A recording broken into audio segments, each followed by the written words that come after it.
Kerajaan telah mengumumkan pelaburan yang rekod dekat negara kita ini. Sangat luar biasa. Tapi betul ke? Kita intro dulu.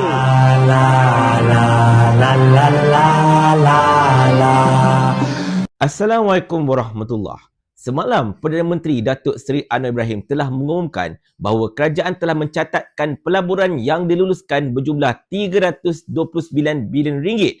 Rekod sebenarnya tuan-tuan sekalian, tertinggi dalam sejarah negara kita ini. Bahkan 22% mengatasi apa yang telah dicatatkan oleh Kerajaan Perikatan Nasional pada tahun 2022, iaitu sebanyak 309 bilion ringgit saja.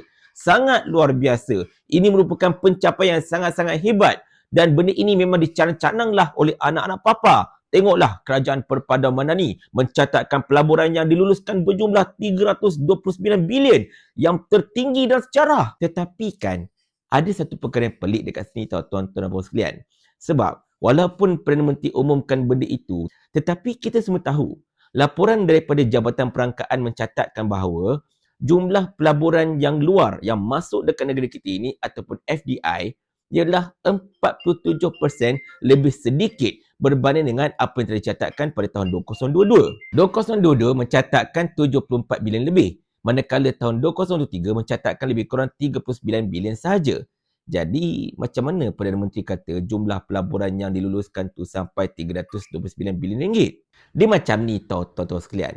Benda yang paling mudah kita nak faham ialah apa yang diluluskan itu tidak semestinya benda yang direalisasikan. Lagi sekali saya ulang. Apa yang diluluskan itu tak semestinya masuk dekat negara kita ini. Lulus. Tetapi adakah dia masuk? Untuk contoh mudah, saya akan tunjukkan kepada anda berdasarkan kepada apa yang saya lukis kat sebelah ini. Sebagai contoh, syarikat XYZ, dia kata dia nak melabur lebih kurang dalam 3 bilion ringgit untuk buat beg. Kemudian, negara kita pun hantarlah proposal pada dia dan sebagainya untuk melabur kat negara kita ini, dan untuk menghantarkan pelaburan itu, of course dia kena approve dulu. Maka sekarang ini Kementerian Kewangan telah approve proposal itu, approve untuk bawa masuk XYZ ini untuk melabur dekat negara kita ini. Tetapi dalam masa yang sama juga, bukan negara kita saja yang approve pelaburan XYZ itu untuk masuk ke negara kita ini. Mungkin Thailand pun hantar wakil dia, Indonesia pun hantar wakil dia. Maka sekarang ini Malaysia dan juga Indonesia serta Thailand dah berebut untuk dapatkan XYZ ini masuk ke negara masing-masing. Di mana semua ini, semua prospecting pelaburan ini telah pun diluluskan oleh Kementerian Kewangan masing-masing. Sebab kalau tak diluluskan, kita tak berunding dengan dia. Tetapi at the end of the day, XYZ ini yang akan menentukan dia nak masuk dekat negara mana. Dan ini akan tengoklah tentang apa-apa yang telah ditawarkan oleh negara itu.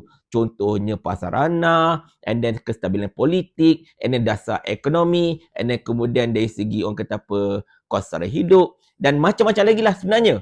Benda-benda ini yang akan menjadi pertimbangan, dan tengok-tengok XYZ ini, walaupun Malaysia kata, oh kita dah luluskan pelaburan dengan XYZ dan sebagainya, dia boleh saja pergi ke Thailand. Dan benda ini yang berlaku banyak kali. Contoh macam Elon Musk. Masa dulu kalau kita ingat, Datuk Seri Anwar Ibrahim kata Elon Musk nak melabur dekat negara kita ini. Dah standby dah lulus dah. Dan akan buka peluang pekerjaan lebih kurang 10,000 yang berprestasi tinggi. Tengok-tengok dia pergi ke Thailand. Dekat Malaysia, dia cuma buka showroom saja. Benda macam tu lah sebenarnya. Dan kalau anda kata saya tipu dan saya palatau dan sebagainya, kata saya ni kencing, anda cuba tengok kenyataan daripada Kementerian MITI ini. Dia kata, pada tahun sekian-sekian, pelaburan yang telah diluluskan telah mencapai banyak ini. Dan anda tengok dekat perenggan akhir. Kita kena berusaha untuk pastikan apa yang telah diluluskan ini dapat diaktualisasikan, dapat dijadikan realiti. Nampak tak dekat situ? Maksudnya, benda yang memang sudah lulus, pelaburan yang dah lulus, belum tentu masuk dekat negara kita ini. Sebaliknya, negara-negara lain pun dah meluluskan pelaburan oleh syarikat tersebut. Dan syarikat itu boleh saja masuk ke mana-mana negara lain. Anda nampak tak kat situ? Jadi sekarang ini, yang paling penting sebenarnya tuan-tuan sekalian, bukan jumlah pelaburan yang diluluskan. Tetapi jumlah pelaburan yang benar-benar masuk ke dalam negara kita ini. Itu yang utamanya. Itu yang akan dikira. Itu yang akan masuk ke dalam kita punya kantung. Kalau setakat lulus itu, lulus ini sebagainya, what is the point? Contoh macam kita pergi meminang anak dara orang. Dia lulus dia, bapa terima je kita meminang. Okey, tak ada masalah, boleh masuk rumah, kita lulus. Mak apa kita pun, okey tak apa, jom kita pergi minang, kita luluskan, kita setuju kau nak minang perempuan ni. Tetapi at the end of the day, perempuan itu terima ke tidak, itu adalah cerita lain altogether. Sebab mungkin dalam masa yang sama juga ada 4 atau 5 lelaki yang meminang perempuan yang sama. Dan perempuan itu akan pilih lelaki yang terbaik bagi dia untuk dia kahwini. Mak bapak kita dah luluskan dah kita tu pergi pinang perempuan tu. Mak bapak perempuan tu pun luluskan, benarkan kita untuk berbincang. Tetapi at the end of the day, perempuan itu kalau dia ada banyak option, dia akan pilih orang lain yang mungkin lebih baik berbanding dengan kita. Jadi itulah analogi yang boleh saya berikan sebenarnya. Apakah itu pelaburan yang diluluskan? Apakah itu pelaburan yang benar-benar masuk dekat negara kita ini? Jadi yang paling penting dekat sini tuan-tuan sekalian, kita jangan terperdaya ataupun tertipu ataupun kita terlampau bergembira dengan nombor-nombor bombastik seperti ini. 170 bilion komitmen pelaburan, 329 bilion pelaburan diluluskan. Benda-benda ini semuanya merupakan on paper sahaja.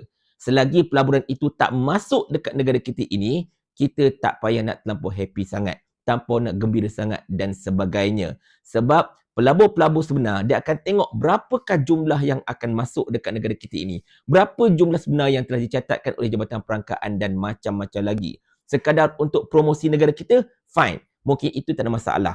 Tetapi kalau benda itu nak dilambung macam contohnya menunjukkan kerajaan ini hebat dan sebagainya, yang itu tolong berhenti dulu Berhenti dulu, jangan terlampau terinzal cepat sangat. Sebab nanti takut anda malu sendiri. Tetapi itulah dia tuan-tuan dan puan-puan sekalian. Kita faham, anak papa ini semakin lama semakin terdesak. Mereka makin lama makin terhimpit, makin tak tahu macam mana lagi dah nak cover kerajaan kesayangan mereka ini. Sebab satu persatu kejahanaman yang berlaku, yang mereka dah tak boleh tai chi dah masalahnya. Jadi bila datang berita-berita seperti ini, mereka pun melompat dengan gembira lah. Tetapi kita rakyat Malaysia yang bijak. Rakyat Malaysia yang bijak tidak akan termakan dengan propaganda murahan seperti ini dan juga dengan naratif-naratif yang pelik-pelik yang lari daripada paksi kebenaran sebenarnya. Dan walaupun begitu, kita tahu mereka buat macam ni pun sebab Sani Hamzan dah kata macam ni sebenarnya. Kerajaan ni kerajaan kami. Jadi ikut suka kami lah. Paling kurang aku ada formula. Ni kau ada menteri berlambat-lambat ni satu formula pun tak ada. Otak letak dekat mana? Saya ulah. Sampai Abang Jamil mampus.